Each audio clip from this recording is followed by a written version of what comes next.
ሰው ከህልም ጀምሮ ይመቀኛል ጥሩ ህልምህን አትንገረው ለማንም አትንገር ለምታምነው ሰው ብቻ ነገሩ መጥፎሳ ከሆነ አትፍታ አታስፈታ ህልምና ሞራ እንድናችላው እንዲያሞራ ይበራል ህልም በራል ነው ተፈታው አዋረርከው ታልፈታው ሰርቆ ይበራል ያልፋል ህልምን አትፍታ ማለት ወይ በመጥፎ አትፈስረው ማለት ነው እንዲያልከ ይሆናል እንዲፈች ይሆናል ዘንበላ ዱአ አድርግ ዱአ ካር ያልፋል ይሄዳል ኸይሩማ ጠብቅ አልহামዱሊላህ ያ ጠብቅ ችግር የለውም ለምታምነው ሰው ነገር ተናገር ሰው በህልም የተመቀኘ እንግዲህ በሌላው እጅ በቁስ እኮ አይደለም በህልም የሚቀናል መቀኛን የምትፈጥራቸው ደግሞ አንተ ነህ አንቺ ነሽ ወቅቱ ምስር ተኩ ሙእሚናን ነው ነብያችን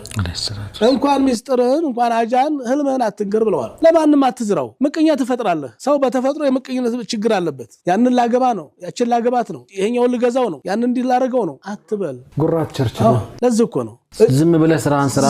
ስራ ወይ ደግሞ ዝም ብለህ አግባ ኦኬ ማጨትም ከሆነ በስር አርጉት ነው ነብያችን ሰርጉን ሳይፍ አርጉት አይዋ ኦኬ አንተ ይገርማል ያችን ላጫት ነው አንተ ይላጫታል ሄዶ ሌላ በጎን የተሻለ ይመጣል የተሻለ ያለ አንተ ታክሲ ላይ ያለ ተሳቢ ያለ ይመጣል ታክሲ ላይ ያለ አንተ ባጃጅ ላይ ያለ ማን ባለውን ይመጣል ንገረኛ ምንድን ነበር ሰብ አንተ ንገረ እኔ ምን አውቃለሁ አንዴት ባጃጅ ከባጃጅ ጋር አውሮፕላን ያለው ይመጣል አዎ ወይንም አንተ ባለ ደሞዝ ነው ወይንም ነጋዴ ይመጣል ባለ ሀብት ይመጣል ስለዚህ አታውራ ለማንም ቢያንስ እንዲያው ያጫርታል ያፈርስባል ግን እኮ ባጃጅን ቢኖረኝ ባህሪ እኮ ግን